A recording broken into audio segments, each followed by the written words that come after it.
আমার মেয়ে আজকে 20 দিনের মাথা আজকে যে সাবরুম থানা এসডিও সাহেব আর ওসি সাহেব আর আয়ু অনুযায়ী আজকে এই কাজটা কইরা আমার মেয়ে খুব সাফল্য হয়ে গেছে পাওয়ার জন্য আমি উনাকে অনেক ধন্যবাদ জানাই। কোন জায়গা থেকে পাইছো?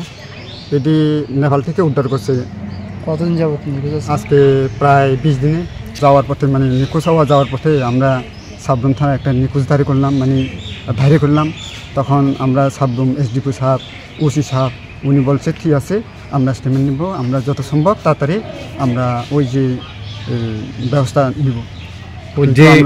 যে মানে এটাকে অপহরণ করে নিয়ে গেছেন নাকি নিখোঁজ হয়েছে? এটি আমার মতে এটি নিজের মানে অপহরণ হিসেবে নিয়ে গেছে।